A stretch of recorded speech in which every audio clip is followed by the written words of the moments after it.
balance sheet from the Sedora Group of Steward Partners Global Advisory. I'm Laura Knoy. Today, financial literacy is our topic, what it really means and how it changes over the course of our lives.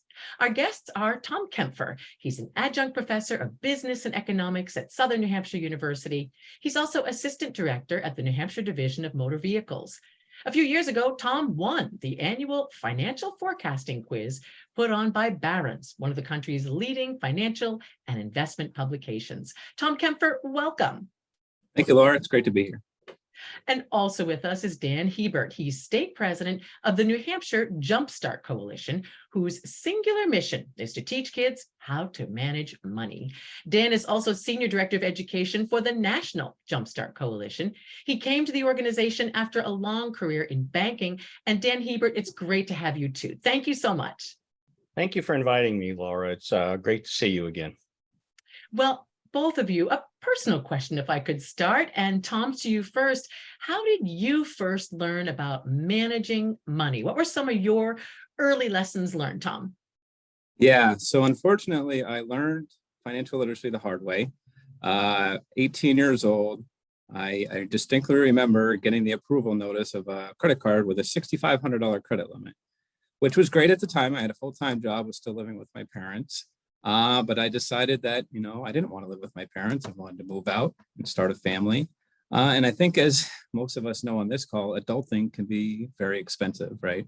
So I started to use that $6,500 credit card in ways that I probably shouldn't have. Started to pay my rent, started to pay utilities. I started to get high on that balance. So got more credit cards and more credit cards. Sometimes credit cards beget credit cards. And essentially, I destroyed my credit really early in my life, and it took many years to get that to where it needs to be. Luckily, I did, and I'm in a really great financial position now. But really, I don't want anybody to feel that stress that I felt back then. So it's my mission to preach as much as I can to anybody that's willing to listen, to watch out for those things that are going to get us into trouble. Wow, a powerful personal story. So at the time, Tom, did you just not know you weren't supposed to do that, or you were in financial straits that forced you to take out all those credit cards and run them up, basically? Yeah, I mean, I didn't make enough money to cover my bills. I thought I would be making more. I also kept thinking, yeah, you know what, I'll get a better job. I'll make more money. It's no big deal. But that didn't happen. At least didn't happen quick enough for me. And it compounded too quickly. Wow, and sparked an interest in helping others not to get into that situation. How about you, Dan? How did you get into this field, which has really been a lifelong passion for you? Yeah, so about 26 years ago already, I was asked to speak at a teacher conference about how credit cards worked. I was running a credit card portfolio at the time for a local bank. And during that presentation, it astonished me on how little the teachers themselves knew how to, use credit cards. Now, remember, this is 26 years ago, so we're still talking about the old cha-ching and how those transactions were done, and it shocked me that this was not being taught in schools. So, here I had two kids in the school system at the time. You think this would have dawned on dear old dad, but it didn't. And then discovered this organization, this national organization called the Jumpstart Coalition. And they operate through independent state coalitions. And I said, this is what I'm going to do. I'm going to start a state coalition here in New Hampshire. And I just have gotten my heartstrings wrapped around teaching kids about this. And of course, since then, 26 years later, financial services has evolved and gone in so many different directions. So it's always a moving target. Right. Well, and there's so much to keep track of now. And Dan, to you first, how would you define financial literacy today in the broadest sense? I think maybe four aspects. Number one, you want to be able to live comfortably. And in order to do that, you've got to be able to pay your bills. So what do we say there? It's no one wants to use the word budget anymore, but today we call it know your flow. So know the money coming in, know the money coming out. And then secondly, in addition to paying your bills, you got to save for the future. and put money aside. I mean, Tom knows this, very well. And then finally, you've got to find ways to protect yourself, both for the unforeseen circumstances and for the future. And today we've got to add, online privacy in that thing of protection. So know your flow, save for the future and protect yourself is where I probably would land. Wow, I like that. Know your flow. Anything, Tom, you would add to that definition? Yeah, that was a really incredible definition. So I wouldn't say much other than, financial literacy to me is just knowing where your money is at all times, right? So sometimes especially now, I think with all the digital options that we have to manage our money, we don't always know where our money is. So being able to track that as best as we can, that's an important aspect of financial literacy. How does financial literacy differ at different stages of life? And Tom, I'm going to turn to you first because of that compelling story that you shared with us about your own lack of financial literacy when you were young. Yeah, so it evolves immensely. So the 18-year-old is going to have completely different sets of metrics that a 40-year-old, a 60-year-old, or an 80-year-old is. When you first start out in life, you need to know that you're going to be able to cover your expenses. That's the biggest thing. And I think, especially here in New Hampshire, where our housing prices are just so high, I don't think that a lot of us are budgeting, like Dan said, not to use that word, but using our funds for that.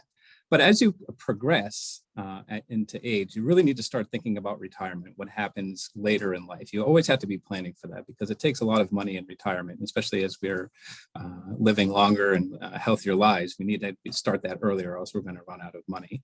And really, when you start having a family and you've got others to take care of, managing those funds so that all those around you are being well cared for and taken care of. It's not always just about you, and we need to think globally about that. Right. Dan, how about you? What have you observed about financial literacy at various stages of life? It's not a static thing. It's always changing. Always changing, and it begins so young. I mean, research continues to show that kids become consumers at the age of 7. So that's a second grader. They've already learned, the needs versus wants, or we hope we're teaching them needs versus wants. And I think the other important aspect is kids still observe money behaviors from their parents, good and bad. So if you're a high school student and you're just now starting a part-time job, what a great time to learn about taxes, because they're all aghast that all of this money is being given to an entity called the government that they weren't expecting. So that's number one. But at a life stage, you can't really talk to a high school student about mortgages. They just think that that's so far down the road. And to Tom's point about retirement, oh my God, you might as well be dead if you're 60 and you're thinking about retiring. So it's you just cannot, in my view, tackle it all. You've almost got to take it in chunks for the life experience that they're in. So, you know how expensive it is to get married these days. So there's that aspect, and then buying the house, and as Tom says, the retirement piece, and it's complicated and it's constantly evolving. Well, and toward that end, Dan, what aspects of money management do you find, either from your career at Jumpstart or from your career in banking, that people often misunderstand? Is there's something that a lot of us just don't really get? I think we've lost track of the fact that behavior plays a big part into this. And I've kind of used the story for years. It always drives me crazy at Christmas time when you see these television commercials where people are giving each other cars. Well, what's the likelihood your average person is going to get a car, for Christmas? And then when the Super Bowl comes around, wow, dad heads off to, the computer store, and he has to get the big 65-inch screen with his little one in tow. I mean, this behavior is what is inadvertently teaching kids, about how we spend money. So it's, I think we just got to be a little bit more aware of what our own compulsions are. Geez. Look at the lotteries now. Look how many people are spending money on lotteries and things like that. So I think behavior is a big thing. Interesting. So many ways we can part with our money these days, Dan, huh? Absolutely. Tom, how about you? What aspects of financial literacy do you find people just don't understand or don't care to understand. Yeah, it kind of goes in line with what Dan was saying, but it's really, I think a lot of people have a hard time understanding how much money is going out. And I use the example of subscriptions. So you can get a subscription for anything, right? You've got streaming video, you've got streaming music, you can get books, you can get the newspaper, right? So many of these things, $10 here, $12 here. Well, that doesn't sound like a lot of money, but then you add it up. So recently I had one of my friends do this exercise. I said, well, why don't you add up all of your subscriptions for me? And he was a little embarrassed to tell me the number because it was $700 a month. So think about that, $700 a month in subscriptions that, you're not using all that often, right? And kind of in line with that is installment plans, right? So any purchase you make now, you can spread that payment out. You go on Amazon, you're buying something for $100, you can spread that out over 4 payments of $25. And again, you start compounding all those up, and you've got a lot of money going out every month that you got to be aware of, because you've got your bigger expenses, your house and your car to pay for. Well, that story motivates me to start looking at the little subscriptions, whether it's Netflix or Spotify or, all the little stuff that doesn't seem like very much. $7.99 doesn't sound like a lot, but clearly it adds up. And toward those subscriptions, Dan, you've said that members of Generation Z, so the youngest adults, the ages of my 2 sons, by the way, manage their money very differently from other generations. How so, Dan? So how's that going for you, Laura? Yeah, so the digital generation. And this is something that I think many times keeps me up at night, because you start thinking about how money has gone from paper currency to this digital transformation. And when I say that, I'm talking about PayPal, Venmo, these peer-to-peer payment systems. Again, you take the behavior of that and you take it, it doesn't hurt quite as much when you're transferring money back and forth. And then, I learned this week that Federal Reserve is coming out with their own instant payment system. I think it's called FedNow. And then they're looking at, what do they call it? CBDC, a digital currency for themselves. So here we are, right? We've got crypto, we've got the lottery, we've got mobile sports betting, we've got, again, Amazon coming out this week. By the end of the year, all Whole Foods stores will be accepting pay by palm. So you put your palm on a reader, it's connected to a credit card, and you make that transaction. So we've gotten to a point where swiping a card, tapping a card, inserting a chip, that's all taken way too much time. Now we're going to do our palm. So, that is where it's a challenge, I think, for us in the financial education space to try to teach that Gen Z crowd to know your flow, protect yourself for the future, all those basic, personal finance items we talked about at the beginning of the show. Wow. So how do you, Dan, as an educator, adapt to these new modes of payment? You can't, the barn door is open and the horses are out. So how do you adapt? Well, you've got to try to find a way to reach that young crowd. And right now, everything's about video. So, you try to do instructional videos.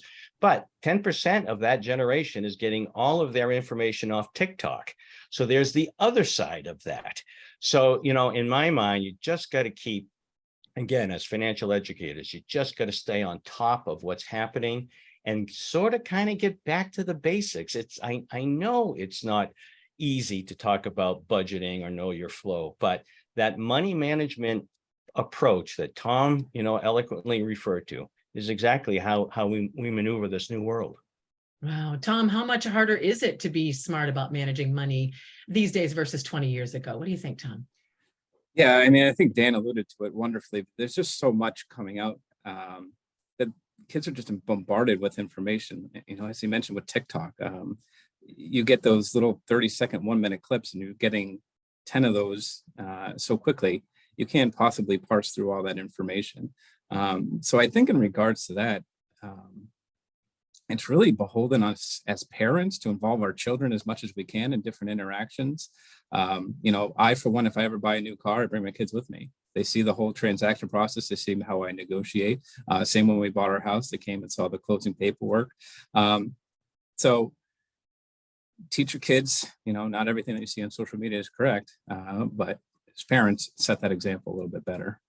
Well, so that's a question I want to ask both of you. And Dan, to you first, please. How does one find reliable sources of financial literacy? As both of you have said, lots of information out there, but that doesn't mean it's information you can trust. So go ahead, Dan.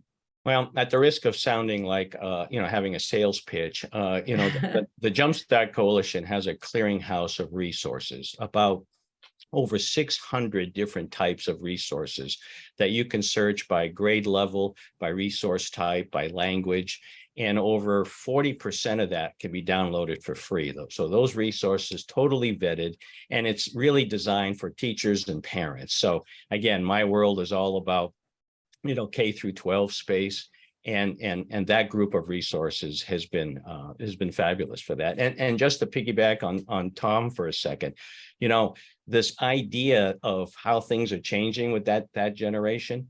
If you notice, when you go to any store and you buy something, they'll say, "Do you want your receipt?" Well, back in the day, right? You just took your receipt because that was how you're going to manage your money. When you don't take the receipt, you're going to remember that you just bought $5 on that lot, for that latte. So, it's all these little things can really help people today. Wow, interesting. Tom, how do you advise people to find sources that they can trust? Yeah, so if they can, I'd recommend people to visit a certified financial planner. CFPs have a fiduciary duty to treat your money basically as their own. And I'd also recommend, I really would love everybody to read the book Nudge by Richard Thaler and Cass Sunstein. It's not a book about budgeting and things like that. It's about behavioral economics, and it talks about all these ways that companies are basically using psychology to take your money. And I think if people were to understand that concept a little bit more, that when they're going into a store, if they're going to be purchasing something, there are other things that are at play, not just that sales pitch. So if anybody can, please read that book. Yeah, give us the name again, Tom, in case folks watching and listening might want to jot it down. Sure. Nudge by Richard Thaler and Cass Sunstein.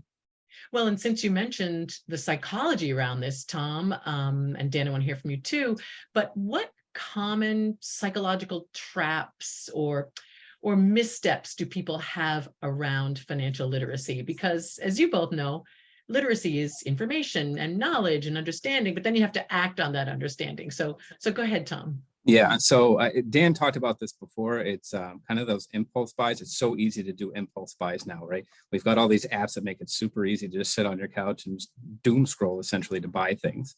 But there's more subtle things that are out there. And I think what Nudge talks about is, for instance, if you were to go into a wine store to look for wine and they're playing French music, you're more apt to buy French wine, right? You go into department stores, they're playing music. If you ever notice, there's a reason for that, right?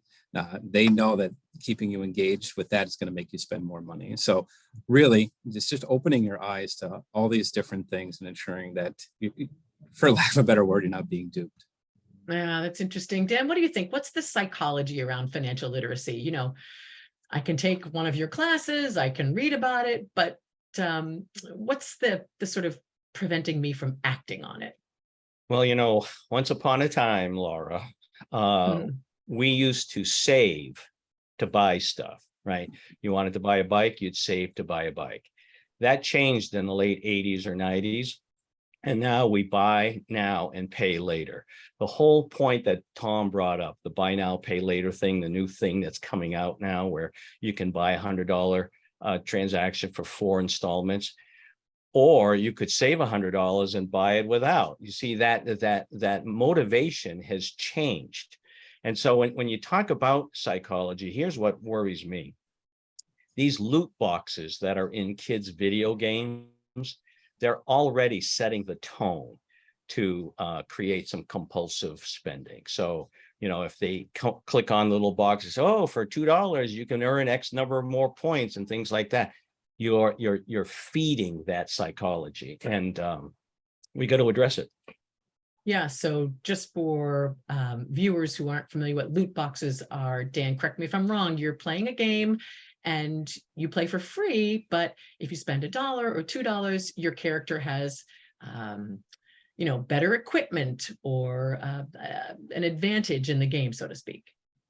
Sounds like you're a mom to me. I'm a little familiar with video games. Last question for both of you. What satisfaction do you gain as you help others to become more financially literate? And Tom, you first. Yeah, I love it when you notice that it clicks, right? So for a time, I was teaching night school at Pembroke Academy, and I taught a class on financial literacy. And when they first get in there, they're not too happy to be there at night. So to engage them most, I always start with compound interest, because compound interest always gets somebody. You invest $1,000, you compound 10% interest monthly. In 30 years, you're going to have about $100,000, or whatever that calculation is. And then their eyes get big, and they're like, "Really? All I have to do is put $1,000 away, and I'm going to get this money." And then you have them. Then you have them, and seeing that excitement where they're just getting excited about money and knowing that they're going to have the hand up on everybody else, it's just really motivating. And helping them avoid the situation that you were in. Exactly. You were 18, 19, 20, Tom, That's exactly right? Dan, how about you? Again, this is a lifelong passion for you.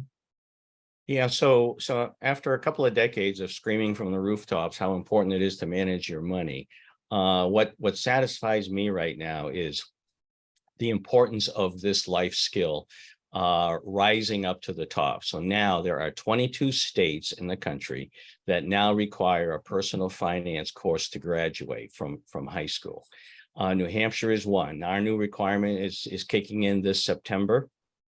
The rules surrounding it are not quite done yet by the New Hampshire Department of Education, but starting in September, these schools are going to have to provide a standalone course in money management. And so I couldn't be happier about that. Yeah, it must be very satisfying for you. Congratulations, by the way, on that. Well, thank you. It wasn't done alone, believe me, but I'm sure. Right. Well, we're going to wrap it up there, gentlemen, but I want to thank you both for your time, but also just for this valuable information. It's really important. And Dan Hebert, thank you. It was really nice to see you. Hey, it was wonderful to see you too, Laura. That is Dan Hebert. He's state president of the New Hampshire Jumpstart Coalition. Dan is also senior director for the National Jumpstart Coalition. And Tom Kaempfer, it was really nice to meet you and talk to you too. Thank you. Thanks, Laura. It was a lot of fun. Tom Kaempfer is an adjunct professor of business and economics at Southern New Hampshire University and an assistant director at the New Hampshire Division of Motor Vehicles. Beyond Your Balance Sheet is sponsored by the Steward Group of Steward Partners Global Advisory. And I'm Laura Knoy. Thanks everyone for being with us.